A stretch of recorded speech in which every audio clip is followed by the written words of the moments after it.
Adventure. All right, man, it is getting hot here, and welcome to another episode of the I Can Do This All Day podcast. I'm Dan, the part-time Avenger. That is Mark, the resident Jedi. Hello there. Today we have decided that we're going to rewind it. We're going to rewind it with some great retro movies from back in the Disney. Danny, tell them what we're watching. Not only is it a hot day here in Florida in my office that I'm recording from, but today we are watching a classic, arguably better than some of the original movies that this is spoofing. But we're watching that Charlie Sheen 1990-ish, 91 classic. I don't remember what year it was. Hotshots, the original, the OG Hotshots on today's episode of Retro Rewind. I forgot how good this movie is. When was the last time you saw this movie? It has been probably almost 2 decades since I've seen this movie. Almost. Okay. I'd like to say almost because I'm old and I don't want it to be that long ago, but man, it's been a minute. I believe I own this on DVD somewhere, but it's also been a long time since I've taken a movie that I have on DVD and played it anywhere. But when you mentioned this movie as an opportunity for a retro rewind, I was like, okay, I'm game. I remember enjoying this movie, and man, I remember the first time getting to watch it. What it felt like I was had to sneak it through something, right? Because it was 91. I was definitely not seeing this in the theater, and this was a black box cable find for me back in the day. And I don't remember being able to watch it start to finish, enjoyably until I was working at the old Hollywood Video, able to take that home and just enjoy that Topper Harley goodness. I can remember exactly when I saw this movie last, because there were other movies that took over the rotation. So I watched this one on repeat quite a few times, really enjoyed it, but it's actually over 25 years ago since the last time I saw this movie.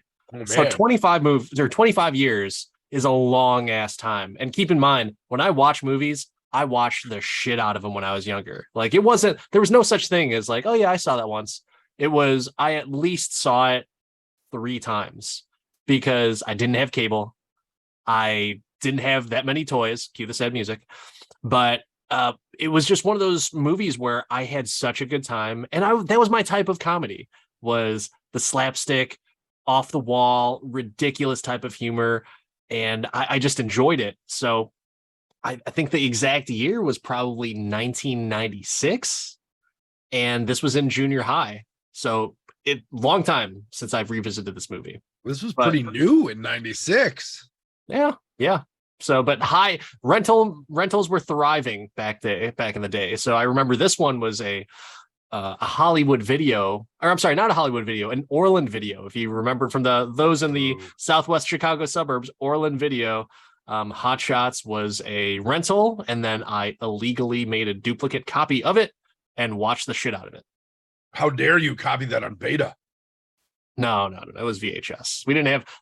At that point, the Betamax cassette player was pretty much taking a shit. So all of those movies that I watched multiple times, such as Terminator, Karate Kid, Blues Brothers, I was no longer able to watch because the Betamax player stopped. Oh no. Yeah. And you cue the sad music for the guy who had multiple VHS set up, a full pirating studio at home. Didn't everyone do that though? Like I thought everyone, like you didn't just have one VHS player, right? Like I don't remember a time when I had 2 hooked up together. Oh, see, like I don't know so you never did a copy of movies back then? I never dubbed. Oh, okay. That was like the only way to do it, man. Like you had to. Like, yes, we had burning CDs when we got a little bit older in like high school and stuff, but back then you set up these 2 Mammer Jammer VHS players and you hit play on one, record on another, and you let the good times roll. Yeah, no, dude. I remember recording music off the radio. Oh, like yeah. On the same double cassette, single CD, 2 speaker head up system that like everybody had, right? That old Iowa. thing where it would just break randomly and not play DVDs anymore, or wouldn't play CDs anymore, so you had to plug your Discman into it. My Iowa still works. My Iowa Wow. still freaking works. So it's fun. It's fun. I don't play any music on it, but it still works. The last time I did it was maybe over COVID because I was like, oh, let's break that out. But Blow the yeah, dust off this old thing. exactly. So speaking of blowing off the dust, like Charlie Sheen, I don't know what that guy's been up to, but he is the main character in this movie. Um, I don't even know why he was necessarily picked, other than the fact that he sort of resembled Tom Cruise, and I don't know if he'd even done any comedies prior to that. Do you remember? I mean, he was in Ferris Bueller. Yeah, not as the main character. It's not like, hey, you see that guy in Ferris Bueller? He should be our main character. Like, I don't know if that's the case. So as I pull up and look at the filmography of one Charlie Sheen, Or Carlos Estevez. Carlos His legal Estevez, name. you've got to remember like who his dad was at the time and currently, right?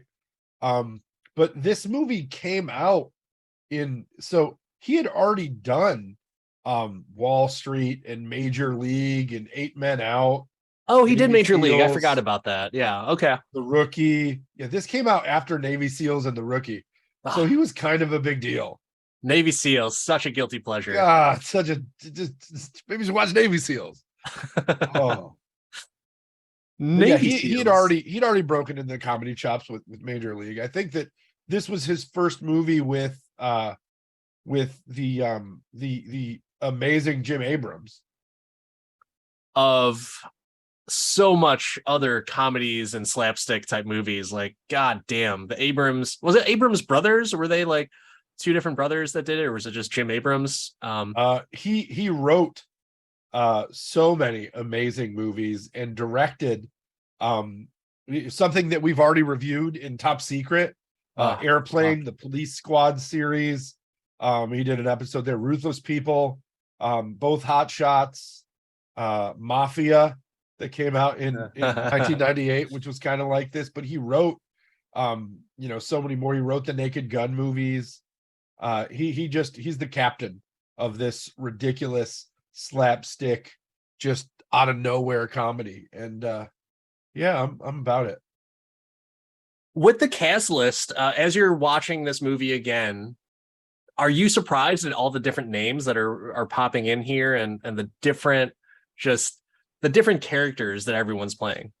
I just see who shows up and I'm like, what? This is the first John Cryer, Charlie Sheen collaboration. Is this movie the reason that Two and a Half Men got made? Like, Yeah, what's going on? my wife made that same comment. I was like, oh, holy shit, I didn't even realize those guys were working together before. So yeah, John Cryer as as Walleye with his fucking walleye vision. Oh Just my like, god, dude. It was nuts. And then the number 2 bill on this is Carrie how do you say his last name? So I don't butcher come on, let's go. I call him Wesley. It's Wesley. All right. Kerry Wesley. No, Yeah. he's just Wesley. He's the buttercup, or the fucking prince from The Princess Bride. Yeah, I never watched that movie, so What? yeah, No. I didn't go to school that day. We were watching it in English class or English class or whatever it was. Prince Humperdinck was in this movie, and I believe at some point he said "as you wish," which, if you're a Princess Bride fan, you're like, what? How dare you bring that into here? But he also was Robin Hood and Robin Hood Men in Tights, and like he was in Saw. He's like done a lot of stuff. He actually was in Dead Reckoning Part 1.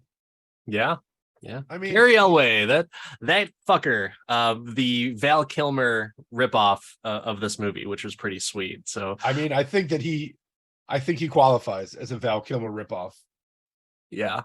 I mean, how can you even do an imitation of Val Kilmer? You have to rip him off, right? Like, you can't even come close to Val Kilmer's arrogance and skill and acting ability. Like, you have to just be completely off the wall with that shit. But third builds as Ramada Thompson, Valeria Golino.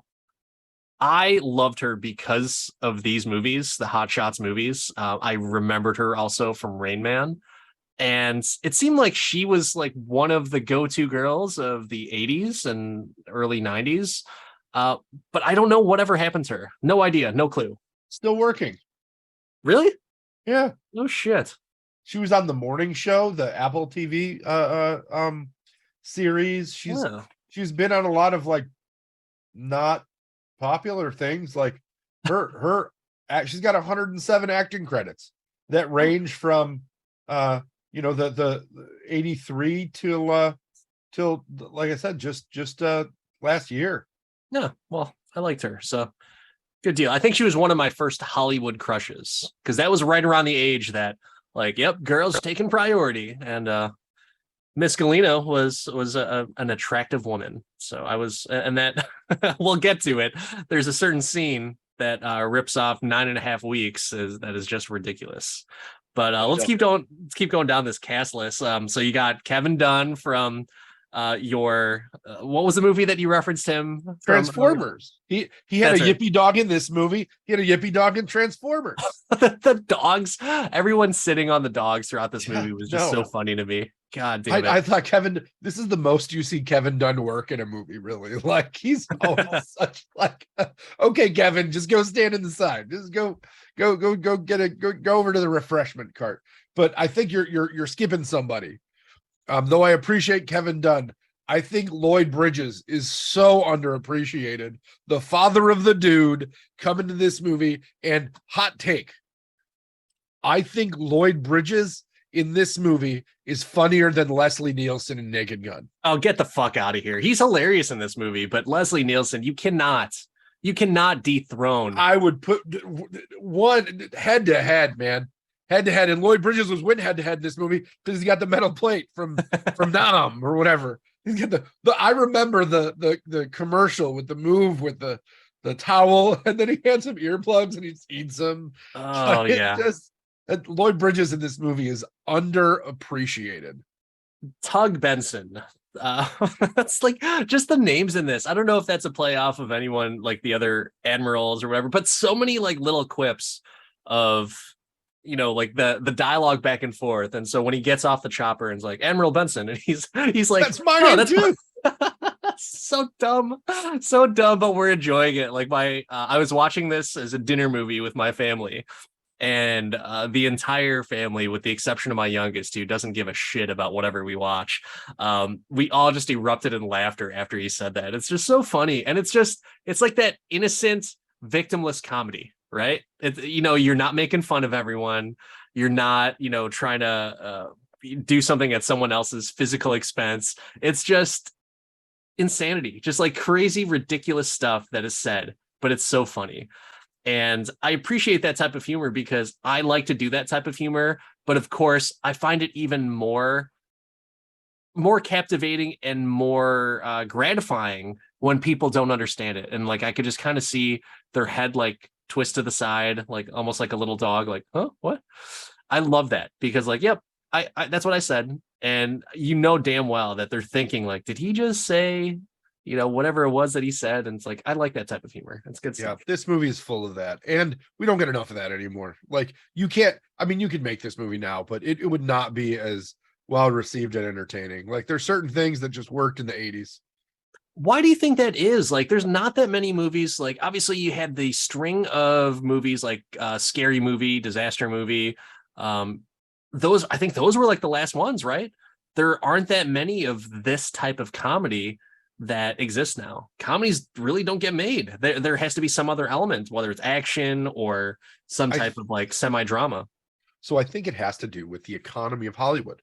And that's why I think that this strike right now is so important in really changing, identifying, and evolving the way the money train works. Because studios used to be the one that would invest in films and then reap the benefits. But now with so many outside investors and that money having to report back to boards and all of these things in publicly traded institutions, you can't have as many flops. So not as many things go to the box office. And it's so expensive sometimes, depending on the amount of special effects you put into a movie, to really get it made. This movie now, with the amount of practical in it, would be insanely expensive. And like, you don't have the robust rental market.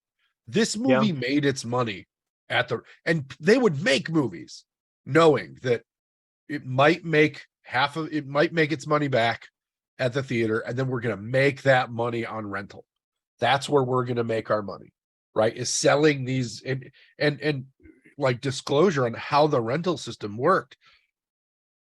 There weren't a lot of opportunities for consumers to buy VHS tapes in the 90s. Like they were like $40 a pop. They were not cheap.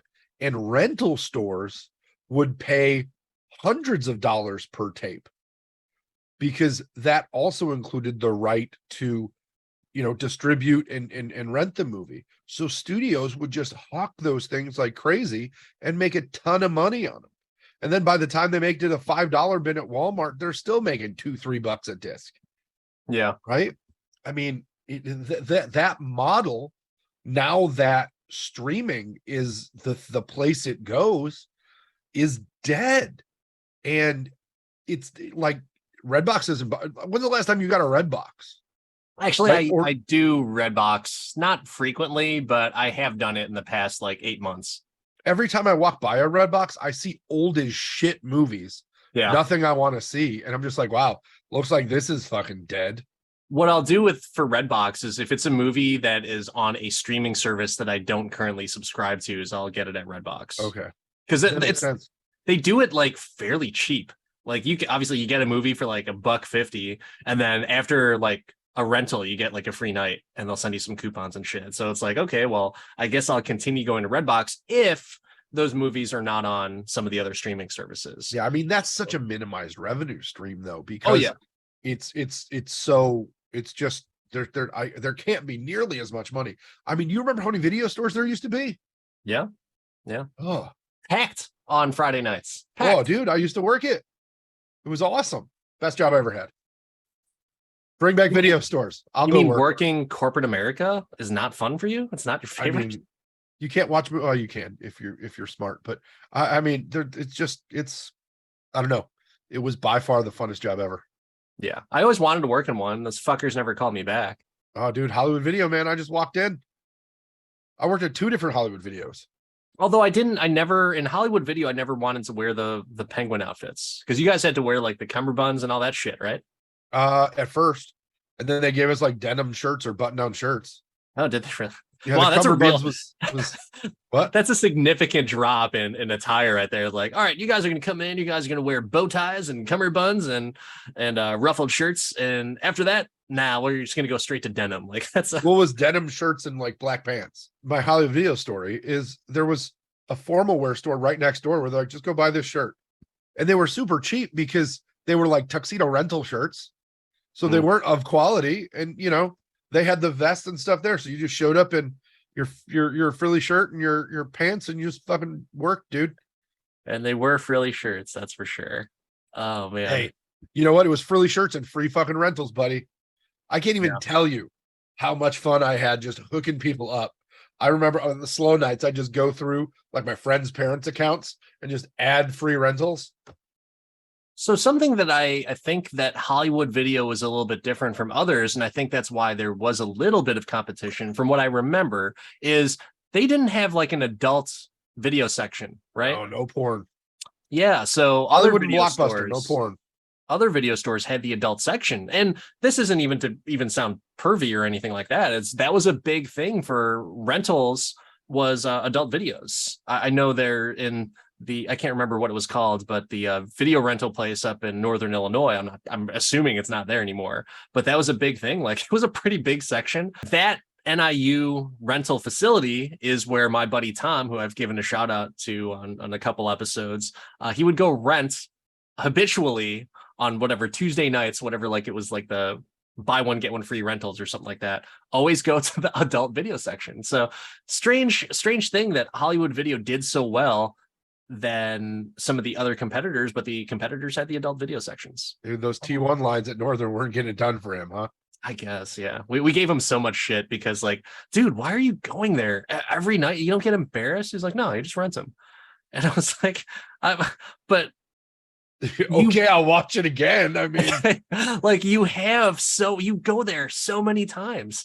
Like, why do you really feel the need to rent them? And like, I popped my head in there like a couple times. I was like, dude, I feel dirty just breathing the same air in this curtained off section of the video store. So I'd be like, you do your thing, man. I'm going to go take a look and see if they've got Young Guns 2 again, you know, like I'll just check out a fucking movie. Don't be like such that. a prude, Dan. Don't be such a prude.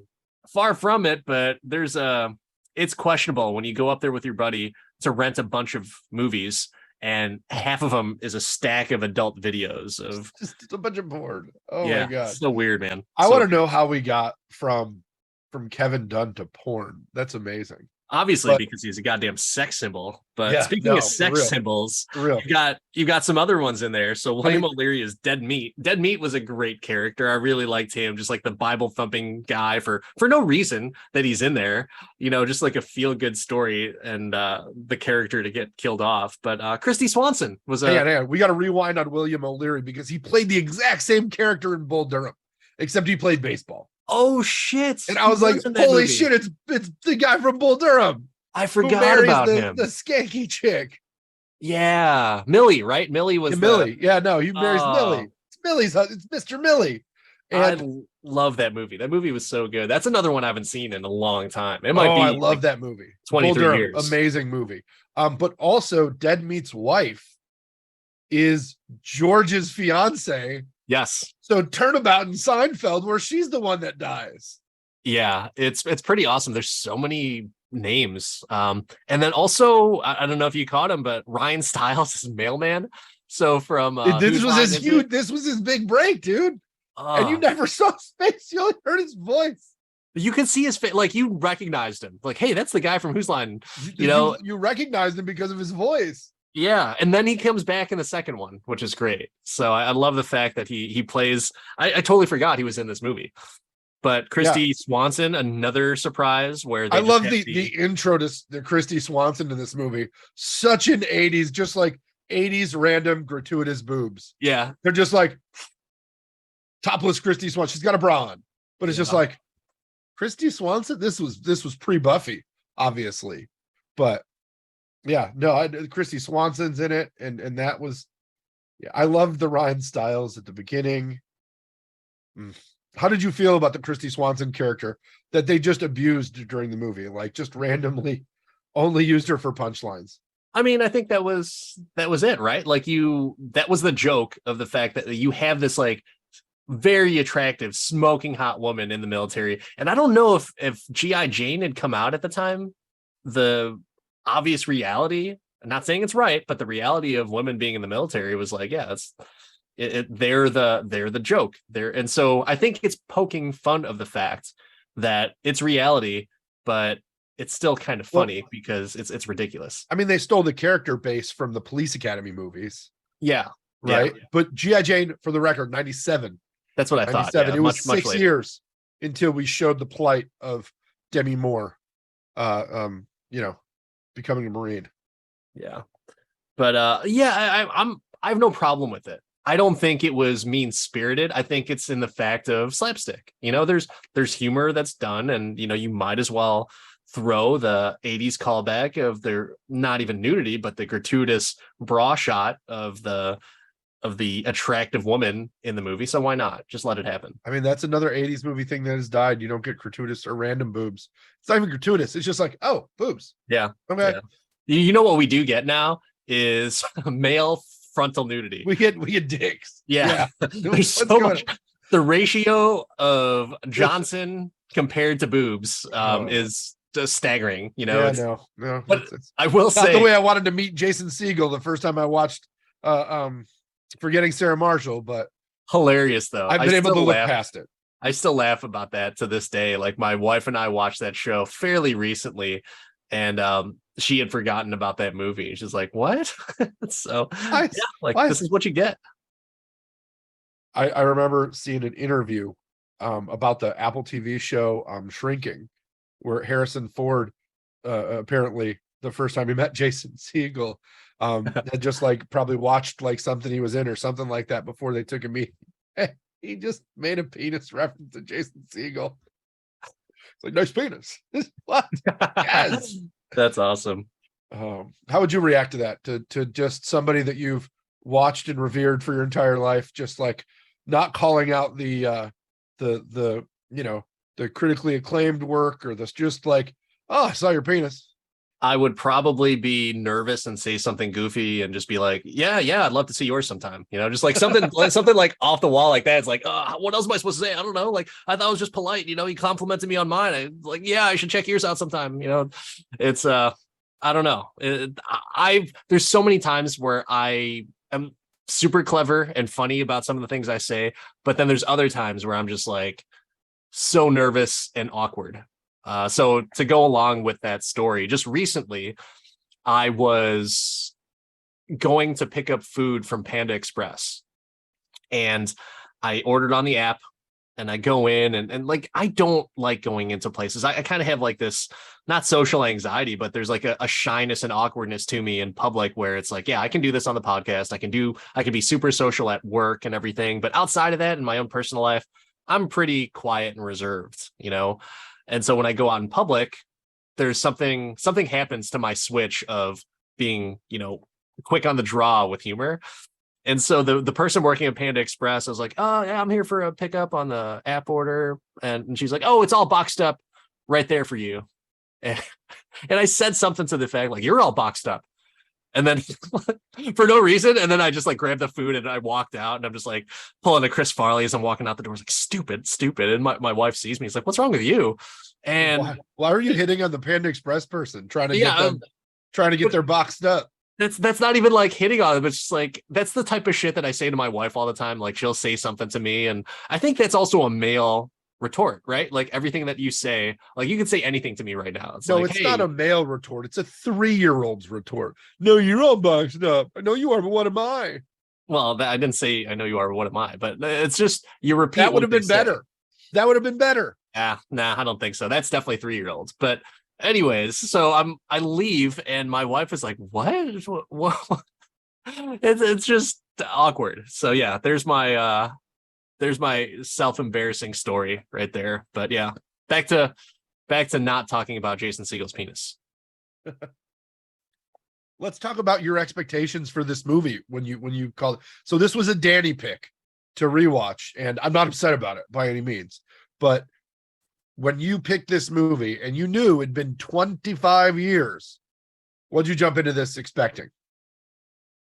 I thought like, wow, this is going to be a really nice revisit, because we had done this with Top Secret, and it didn't occur to me that it was like the same people that were involved in those movies. I just knew that it was just multiple jokes and shenanigans, right? And so I was thinking like, this will be fun, and watching it with the family, I think they'll enjoy this.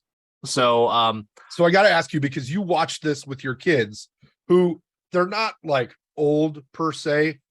They're not at the age when you would have watched this movie, but I feel like during my rewatch, and I'm talking over your answer here, but during my rewatch, I don't think I realized how many jokes I might not have gotten when I first watched it, because you watched it with your kids, who I assume enjoyed the sight gags, but not the little zingers in there, except for that's my name too. Yeah.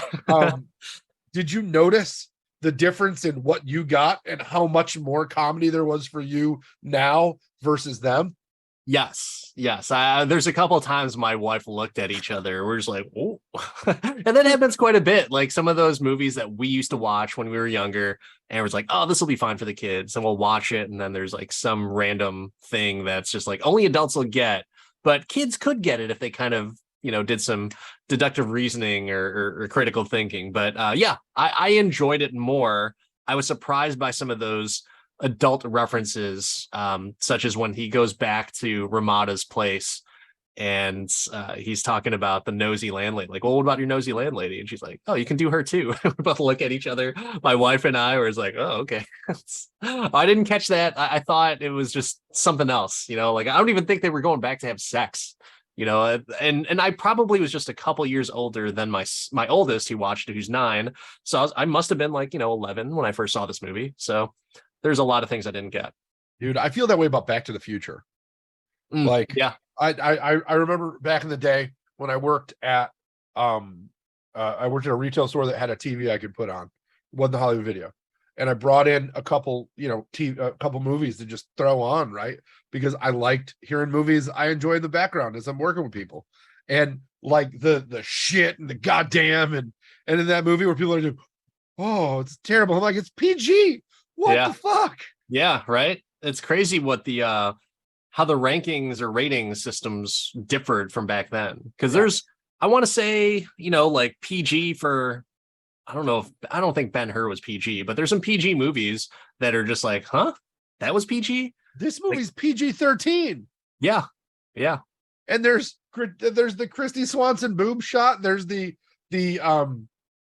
amazing practical effects sex scene and yeah. all of the lurid references.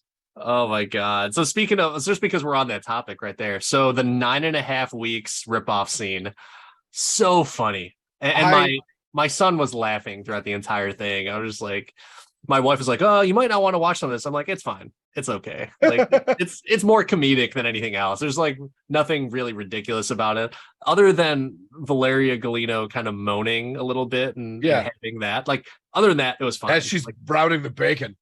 yeah, putting bacon on someone's stomach is no problem. Like, I don't think that warrants an R rating or someone to cover their eyes. That sex scene's better than the sex scene in Top Gun. And it's more sexual. So It is definitely, yeah, no, that's for sure. For sure. The what do you think the hardest move in that cooking situation is? Is it the getting the egg to stay in the navel? Is it the shooting the olive from the that for me? I'm like, what how are you creating pressure to pop that out? Like, how are you doing that? I love that. That olive thing is, I wish I could do that. Like I would, if given the opportunity, I would try for hours to try and make that happen. Yeah, your wife would be like, fuck you, buddy. Yeah. She's like, I don't even like olives, god damn it. What the fuck? But that's what my wife would say. Olives are gross. Get away from me. But it was gross because he kind of like, I have this thing with belly buttons.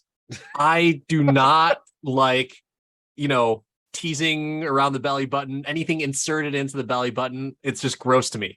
It makes me, not want to throw up, but I'm just like, it makes me uncomfortable.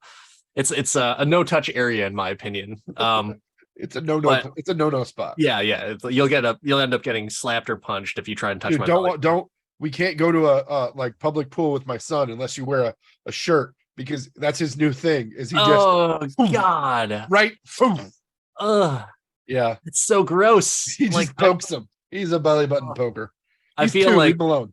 I know, but it's like I feel like physically ill just thinking about it, like gross. But the ice cube, the thing that like bothers, this is what I think about drip. as a full grown man. I have a problem with the ice cube and the water dripping into the belly button. I was just like, ugh, so gross. But yeah, and then he really like, he stuffs that belly button into her belly button, or he stuffs the olive into her belly button. And I'm just like, this is awful. Like, this is gross. It was just not my ideal thing. And I think the sexiest thing was the way he just burrito rolled that pizza and jammed it. Oh yeah.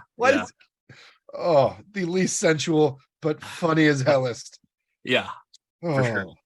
Enjoyed the the ridiculousness of it. But bacon and eggs, yeah, I was fine with that. Sure, no problem. But I would say that's probably pretty difficult to keep the egg on the belly griddle, just if you will. In the curve, yeah.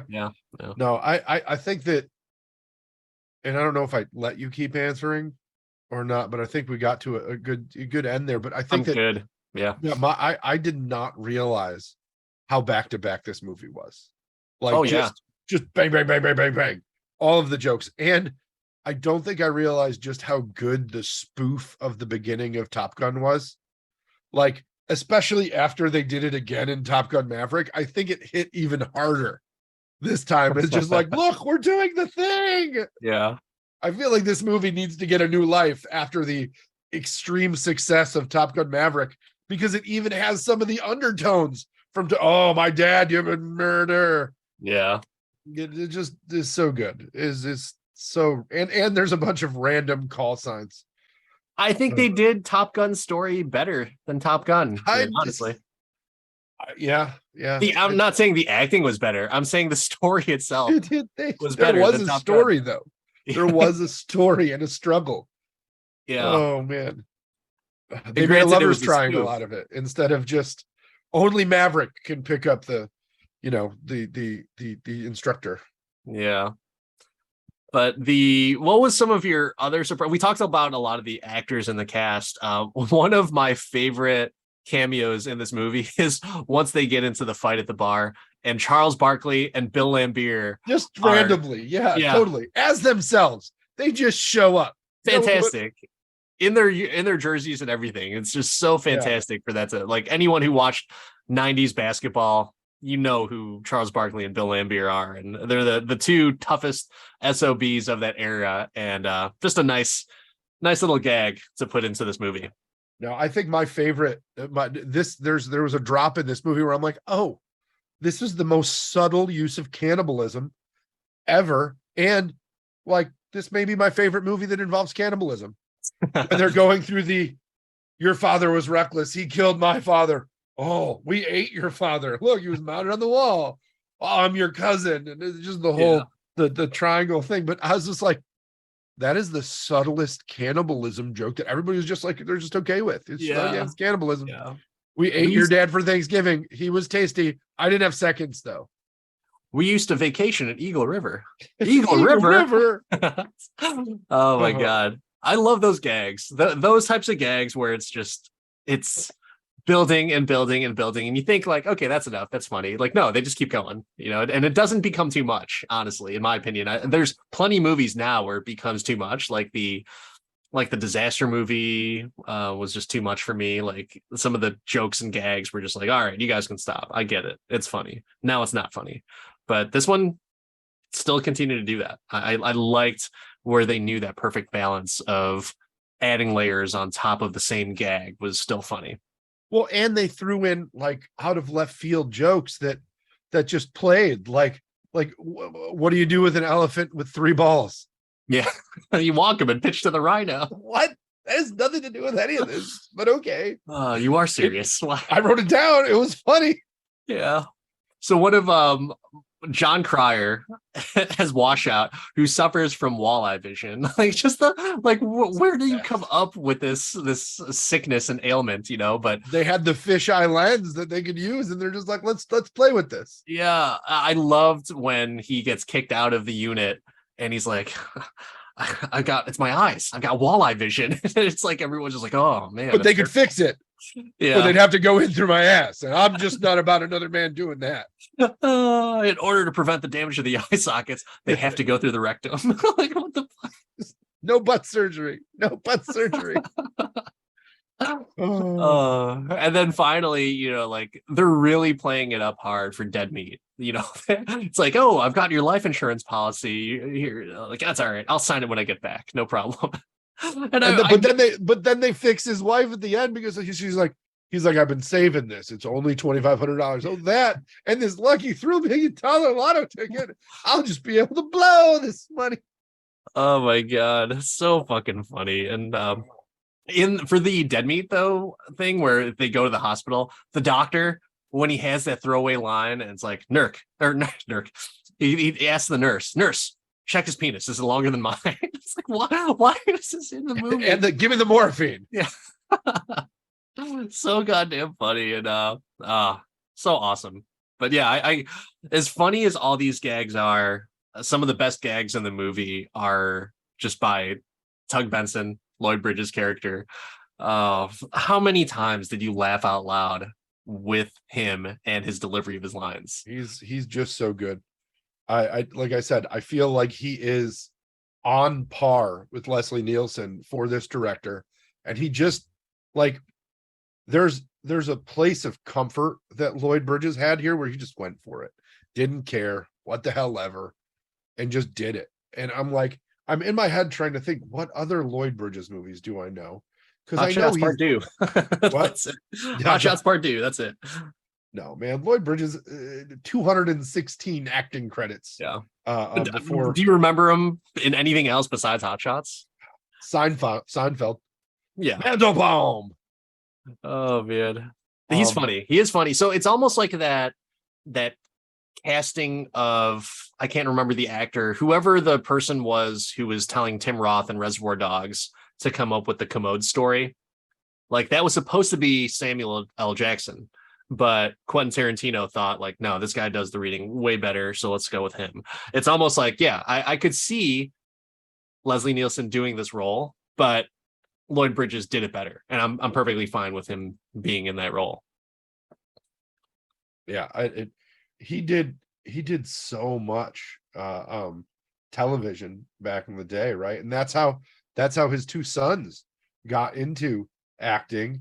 Bo and the dude. But yeah, I forgot how good he was in this, and just forgot how just awesome this movie was just in general. Um, I think one of the other things that stood out to me was the motorcycle scene. Yeah. Like it it wasn't perfect, but in its own like campy movie way, it absolutely was. And it looked like they got Charlie Sheen to do the stunts, like the dancing piece, right? On the you could tell there was like a pipe up his ass Oh on yeah. it, right? Yeah. But like it just I was just a huge fan. I was just a huge fan. And you could see like the parallel bars in the tree that the gymnast was going on, but you didn't care because it was just great. I liked the music in that scene. So Bobby Darin's Dream Lover. Oh Yeah. man, I liked the oldies because of this movie. So when I heard that song, I was like, oh, I kind of like this. And so like I would when my mom would listen to some of that stuff on the radio, I was like, oh, this is from Hotshots. Like I really like that type of stuff. And Yeah.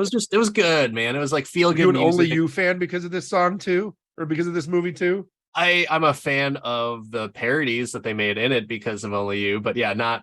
I think and I did see the Robert Downey Jr. and Marissa Tomei movie Only You, but Oh. yeah, I wouldn't say that this song or this movie made me a fan of the song. I was just like, I like their use of that type of music to kind of set the mood and silliness of it all. Because when you think about it, oldies music is just flat out silly, so silly and great for the time.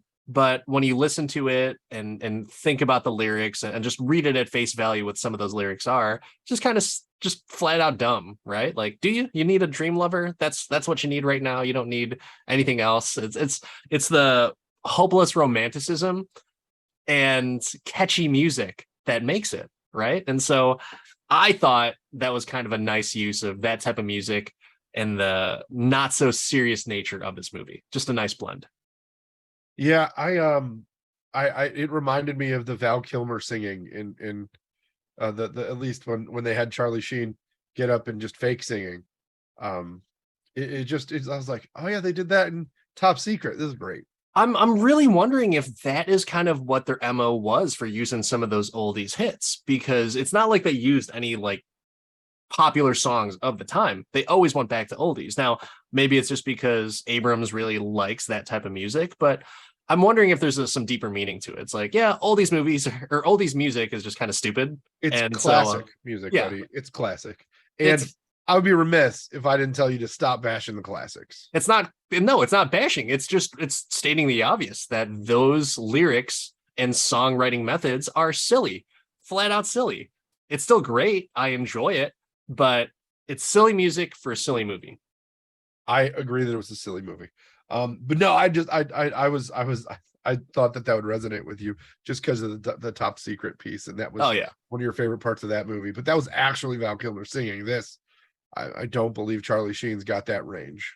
No, he certainly does not. And certainly not now, because that voice is coke ravaged so much that I he would mean, not be able to pull off any he songs. lived he lived a or he lives he currently he's not dead. No, he's not. He's No, beating Charlie, AIDS. what? He's beating AIDS, that's for sure. I mean, he's getting the solution from magic. Yeah. Um It's just laying on a bed of money. the South Park episode's so great. I love that. I sleep on a bed of money. You just need money. That's what you need. Oh Oh man. man. I mean, this is young Charlie Sheen for sure. Like current Charlie Sheen, almost 60. Um, not looking as good as his younger brother Emilio, who still looks the same. Is he younger? I think Emilio's the older brother, isn't he? Is he? I think he is. Oh man. So Charlie was born in 65. I'm looking. I think Emilio was born later. Emilio's the older brother. Yeah. Yeah. 62. Or that's what I meant, like older later. Yeah.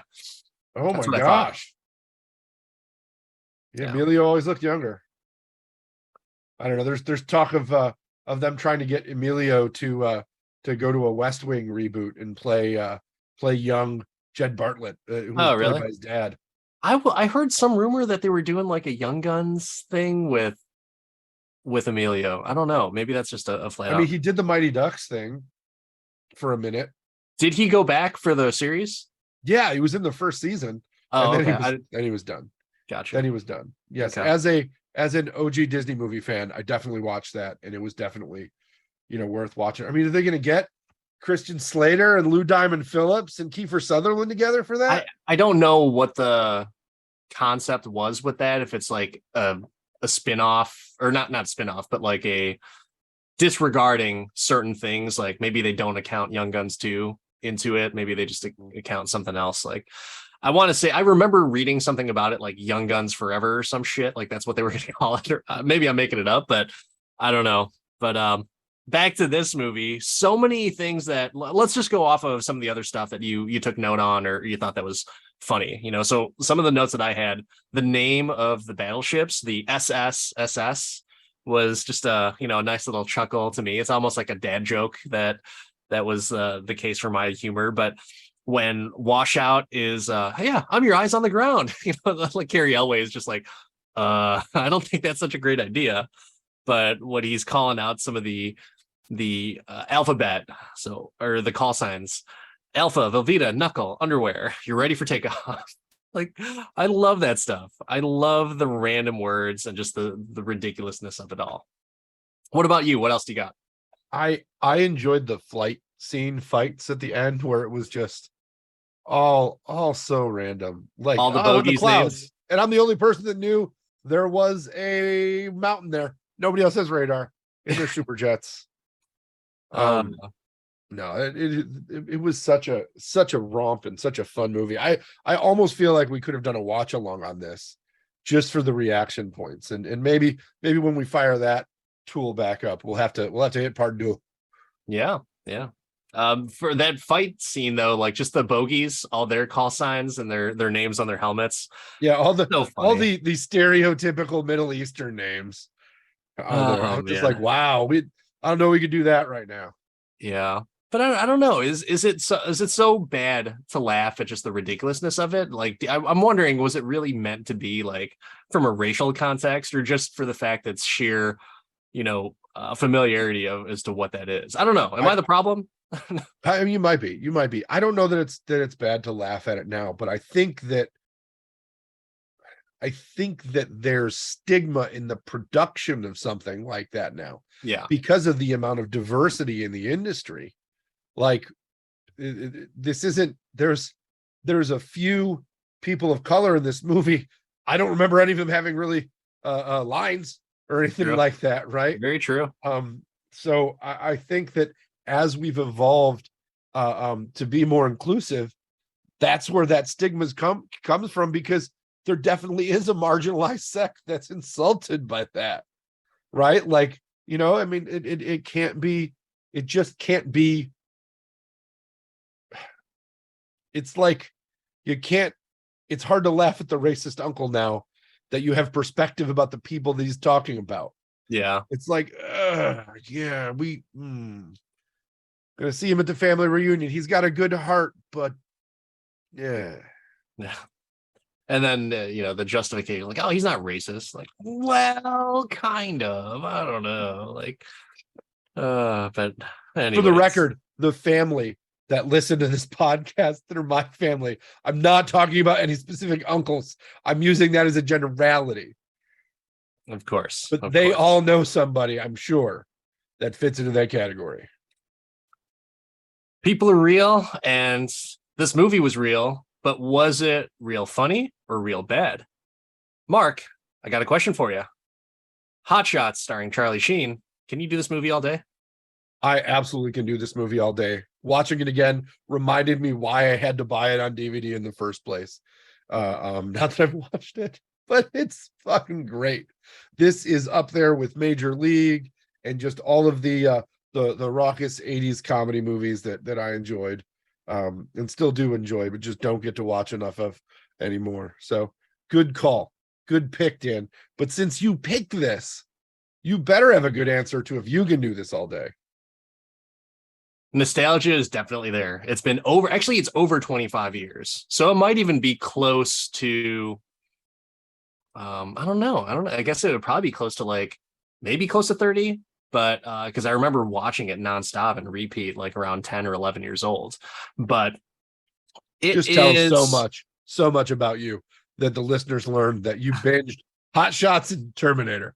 absolutely, yeah, and no shame in it. And I'll do it again if the internet goes out. Guess what? I'm gonna pop in some Terminator. I'm gonna pop in some Hot Shots. But yeah, that's I just have to find a VHS player. That's all. But the big thing for me on this movie was it was honestly not hitting as hard as it used to.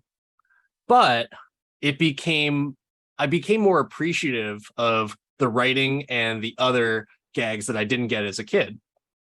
So I have a lot of core memories of this movie, and it's just a feel good thing for me. When you have that, you have the addition to music that makes me only think about this movie and the motorcycle scene and is it Mailman, whoever has like the deer antlers on his head, giving the thumbs up at the end credits. That is shit I will never forget. And because of that, on top of the humor, on top of the fact that we just had a really nice family dinner watching this movie, I can do this all day. Yeah, this is what I hope the listeners go back and watch too, because man, it's on Max, it's available, and it's so fun. Just a joyous, fun movie. Comments if we should do a watch along for part 2. I absolutely agree. Comment, let us know if part 2 is a watch along, if you liked the watch alongs, if there's other movies we should put in the watch along queue. Let us know. We love the interaction, we love the comments, and we welcome them. Until next time, this is Dan, the Part-Time Adventure. That's Mark, the Wrestling Jedi. Like, subscribe, comment, and go make some breakfast on your significant other's belly. Yeah, just go crack an egg on somebody.